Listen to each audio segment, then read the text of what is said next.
अस्सलामुअलैकुम। समा हेडलाइंस आपने मुलाहिजा की। मैं हूँ महरुख शहरियार और मैं हूँ इरम ज़ईम। खबरनामे में खुश आमदीद। सबसे पहले आपको बताएं कि इस्लामाबाद हाई कोर्ट ने राना शमीम के बयान हलफी की खबर पर तौहीन अदालत केस में फर्द जुर्म आयद करने का फैसला कर लिया है।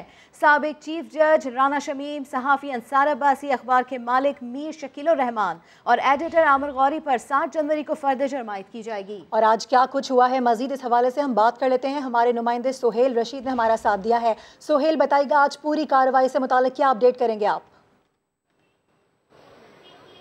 देखिए, आज इब्तदाई जायजा समाअत थी जो तौहीन अदालत केस में शोकाज नोटिस के जवाब लेने के बाद तमाम फरीकैन को जिसमें सुना गया है और उसमें उनसे पूछा गया है कि क्यों ना आपके खिलाफ फर्द जुर्म आयद करके कार्रवाई आगे बढ़ाई जाए। इस सवाल पर कोई भी फरीक अदालत को मुतमईन नहीं कर पाया कि यह तौहीन अदालत का केस नहीं बनता, जिसके बाद अदालत ने अब फर्द जुर्म की तारीख मुकर्रर कर दी है। 7 जनवरी को फर्द जुर्म आयद कर दी जाएगी मीर शकीलुर रहमान, अंसार अब्बासी, आमिर गौरी और राना शमीम पर।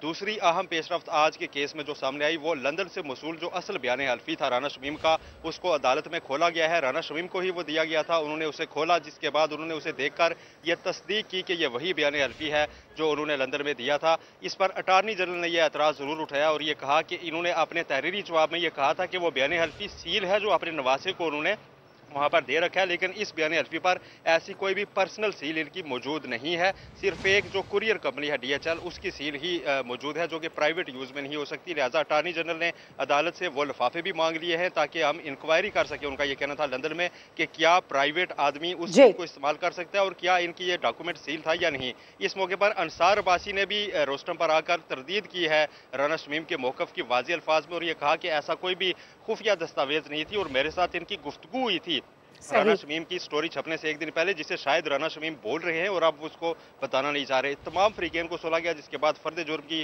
तारीख मुकर्रर कर दी गई है। 7 जनवरी को फर्द जुर्म आयद कर दी जाएगी। 7 जनवरी का वक्त दिया गया है, फर्द जुर्म आयद की जाएगी। बहुत शुक्रिया, सिलसिले में आपने आगाह किया सोहेल।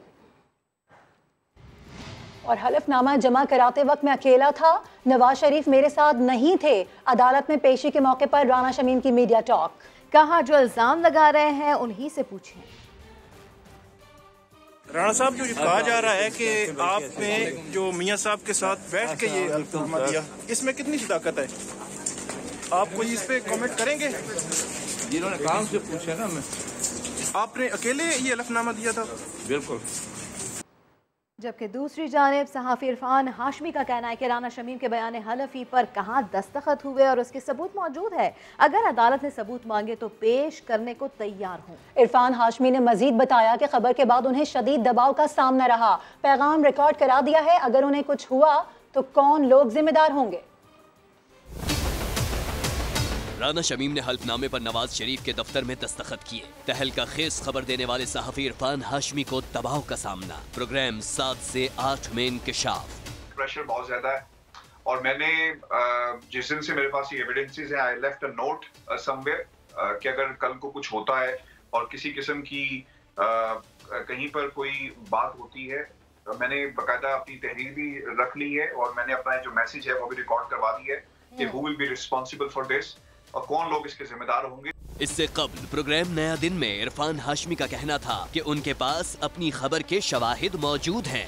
अगर इस एविडेंसेस को हमें किसी लेवल पर रिलीज करना पड़ा, हम वो भी करने के लिए तैयार हैं, लेकिन I give a message very loud and clear कि ये स्टोरी यहाँ पे खत्म नहीं हुई। अब इसके बहुत सारे फॉलोअप्स हैं जो इंशाल्लाह मैं आने वाले दिनों के अंदर मजीद खबरें भी आपके सामने रखूंगा। बरतानिया में मुकीम इरफान हाशमी ने खबर दी थी कि हल्फनामे की तस्दीक कराने वाले अटर्नी चार्ल्स गोथरी का कहना था कि नवाज शरीफ और राना शमीम करीबी दोस्त मालूम हो रहे थे और ऐसा लग रहा था कि बयान हल्फी का फायदा नवाज शरीफ को होगा। और अब ये तहलका खेज खबर। साबिक चीफ जज गिलगित बल्तिस्तान राना शमीम ने सिंध हाई कोर्ट का जज बनने के लिए मुबैना जालसाजी की।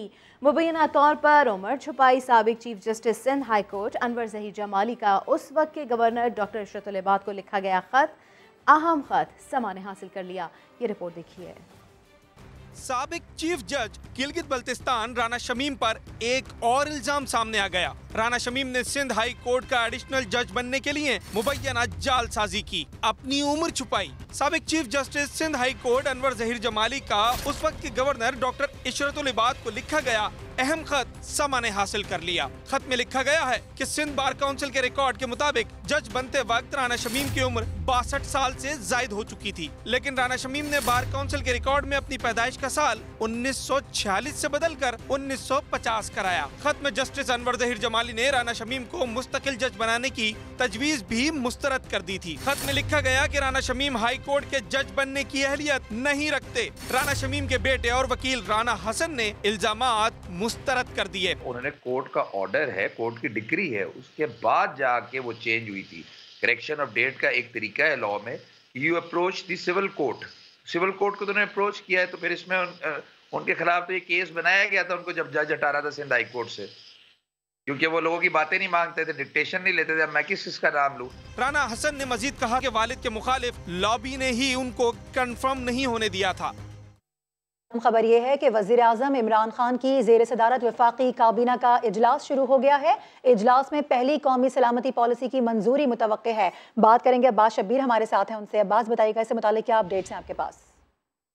काबीना के इस इजलास में जिसकी सदारत वज़ीर आज़म इमरान खान कर रहे हैं, सियासी, माशी और कोरोना वायरस की सूरत हाल पर गौर किया जा रहा है। गुज़िश्ता रोज़ नेशनल सिक्योरिटी कमेटी से मंजूर होने वाली पहली कौमी सलामती पॉलिसी आज कैबिनेट में रखी जाएगी।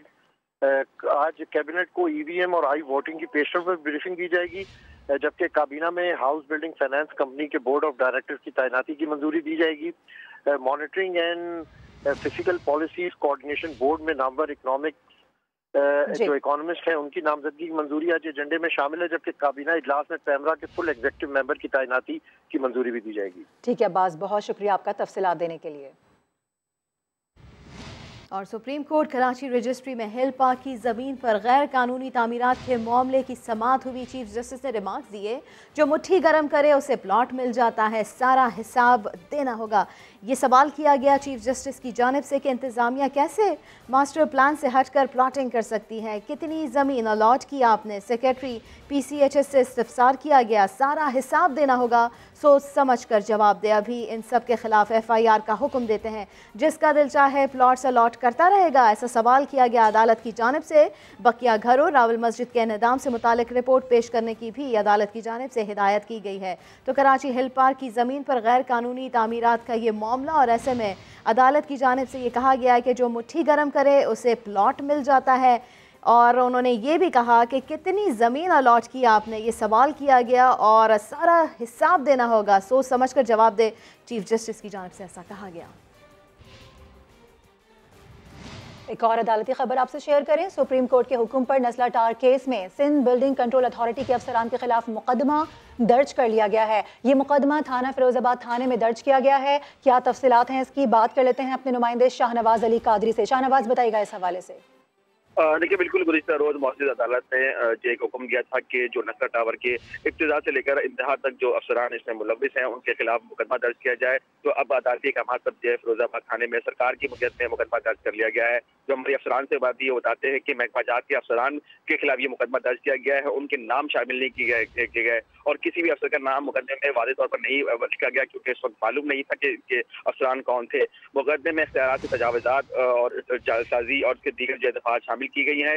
8 दफा इस मुकदमे में लगाई गई हैं। जो तफ्तीशी टीम है वो इस मुकदमा दर्ज होने के बाद ये तयन करेगी कि इमारत जब बन रही थी उस वक्त अफसर कौन कौन तैनात था, director, deputy director, assistant director और बिल्डिंग के जो इंस्पेक्टर है, सबसे मरहलावार जो है तफ्तीश की जाएगी। इमारत बनते वक्त कौन कौन से जो है ऑब्जेक्शन लगाए गए थे ये भी देखा जाएगा। उनकी सारी तफसीलात लेने के लिए जो टीम है वो इस वक्त SBCA के दफ्तर और दीगर जो दफातर हैं वहाँ पर पहुंची है और तफसीलात इकट्ठी कर रही है। इसमें रेवेन्यू डिपार्टमेंट का भी नाम शामिल किया गया है, SBCA का भी नाम शामिल किया गया है और दीगर जो इदारे हैं उनका नाम भी शामिल किया गया है। बहुत शुक्रिया तफसीलात के लिए शाहनवाज।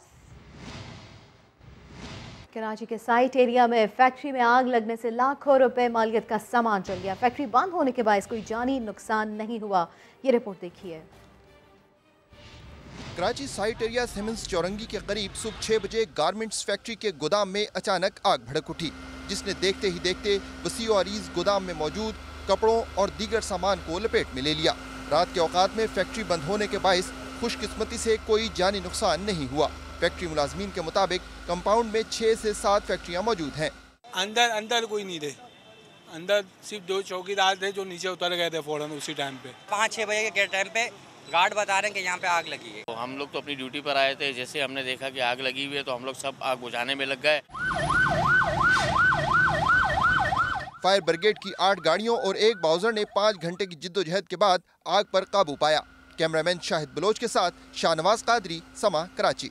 और अभी अफसोसनाक खबर शामिल करें, आपको बताएं कि हंगू के इलाके गुलशन कॉलोनी में घर में गैस भर जाने से 6 अफराद जाम बहक हो गए हैं। इसकी तफसीलात लेंगे अपने नुमाइंदे फ़खर काका खेल से। फ़खर, आगाह कीजिएगा इस हवाले से।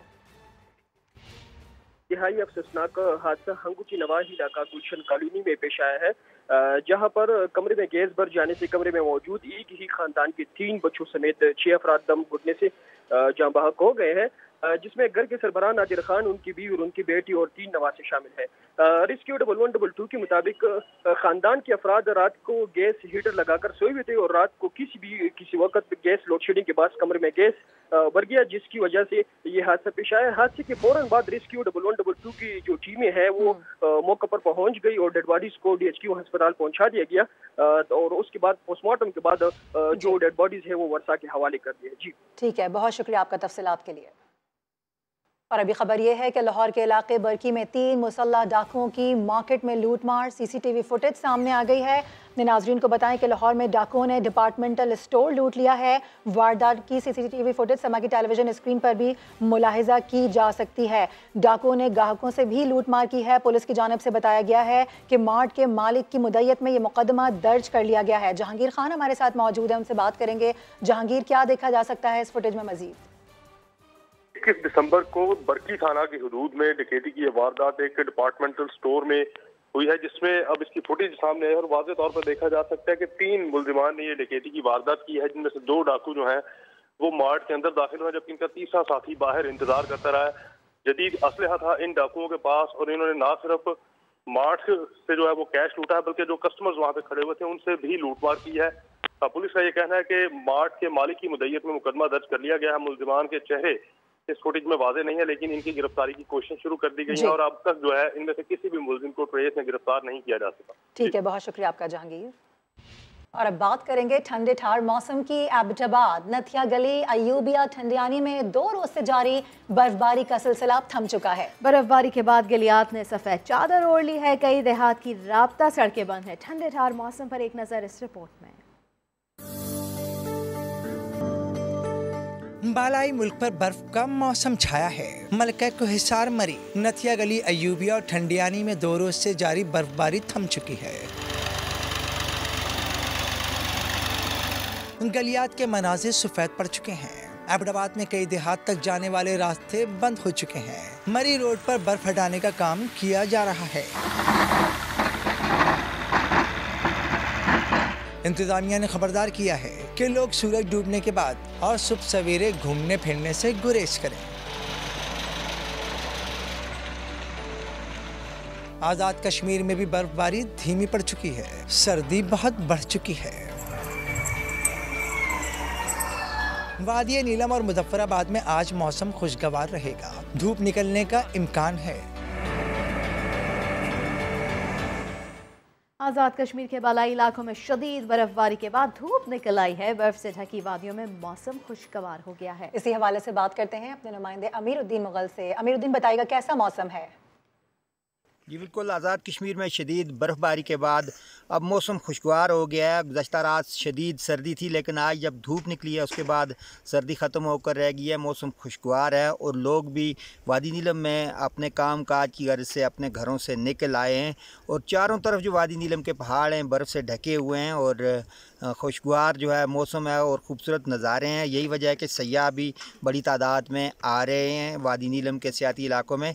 और आज़ाद कश्मीर के दीगर जो इलाके हैं वादी नीलम के अलावा ज़िला हवेली, बाग, रावलाकोट, वादी लीपा, वहाँ पर भी बर्फ़बारी जो हुई थी बालाई इलाकों में सड़कें वहाँ की भी बंद हैं और आज इंतज़ामिया के मुताबिक सड़कों को बहाल करने का काम शुरू कर दिया गया है। टेलीफोन और बिजली का निज़ाम बहाल है, लेकिन कुछ इलाकों में अब भी बिजली जो है वो मुअत्तल है।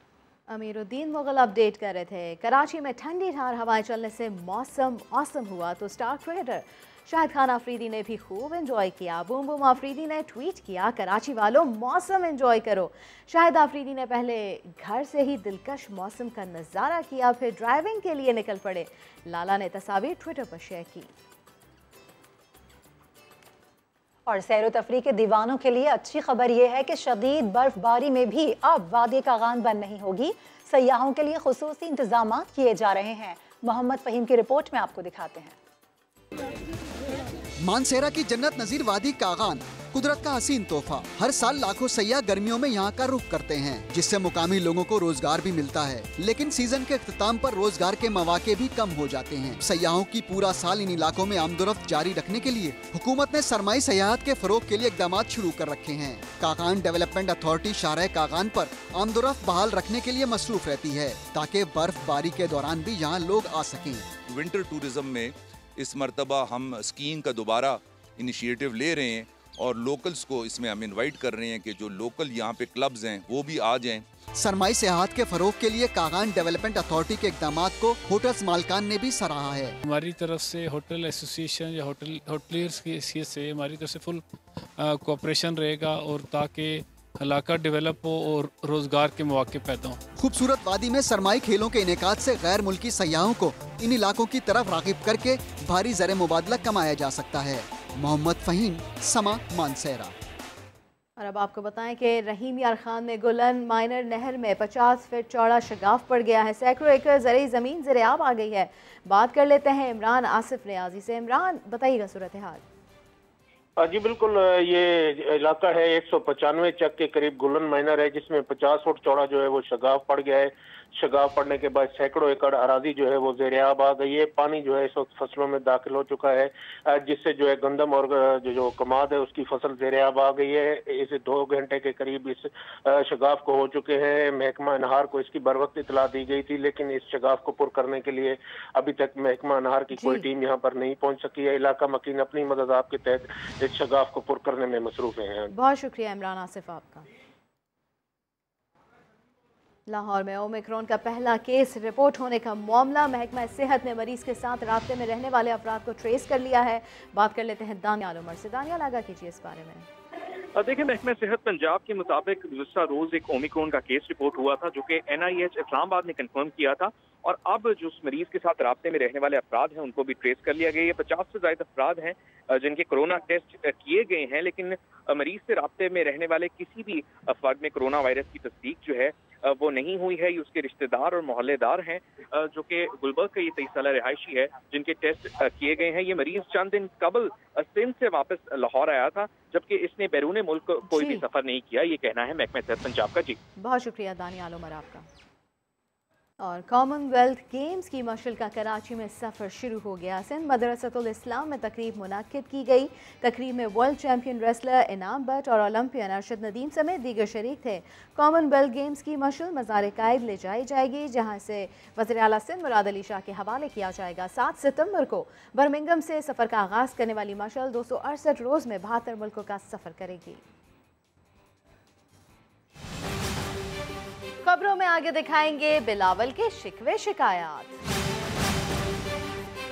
PP के गुज़िश्ता रोज होने वाले CC इजलास की अंदरूनी कहानी सामने आई है। इजलास में KP बल्दियाती इंतखाबात में मौलाना फजल रहमान की जीत का तस्करा किया गया है। इसी पर हम बात कर लेते हैं अपने नुमाइंदे से भी। अपने नाज़रीन को बताएं कि अब्बास शब्बीर हमारे साथ मौजूद हैं। अब्बास, आगाह कीजिएगा इस हवाले से। देखिए, गुज़िश्ता रोज जो CEC का इजलास हुआ था उसमें KP के बल्दियाती इंतखाबात में मौलाना फजल रहमान की जीत का तस्करा हुआ।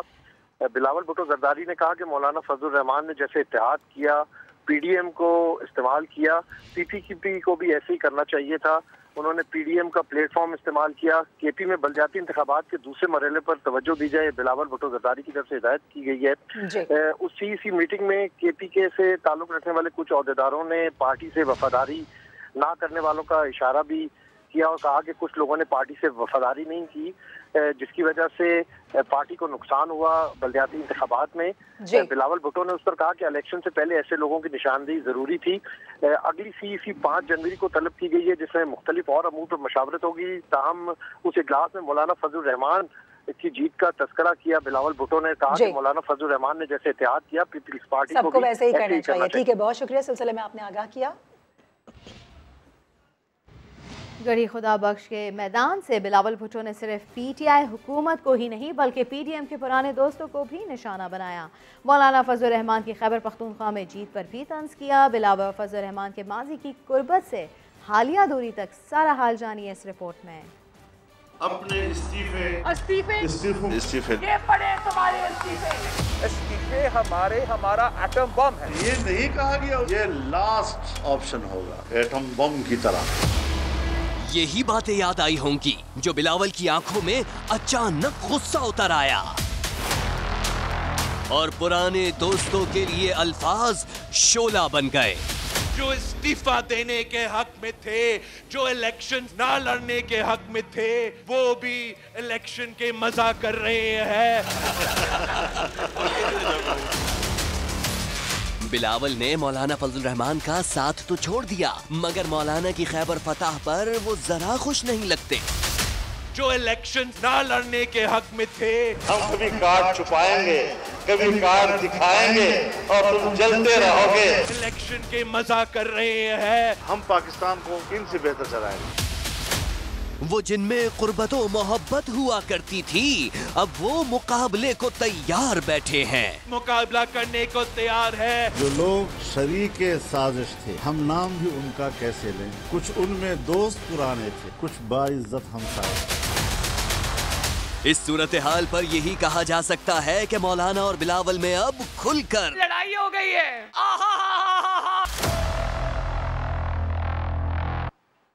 खबर ये भी है कि बिलावल भुट्टो ने कारकुनों को तैयार रहने का हुक्म दे दिया है। हुकूमत के खात्मे की तहरीक लाहौर से शुरू करने का ऐलान किया। हम लाहौर में बैठेंगे। इस हुकूमत का खात्मा का कहानी उस शहर से शुरू होगा जहां से पाकिस्तान पीपल्स पार्टी की बुनियाद रखी गई थी। इंशाल्लाह ताला इनके जाने में देर नहीं है। बस्तियाले तैयारी पकड़े, हम अपने बलबूते पे इस कठपुतली का मुकाबला करेंगे।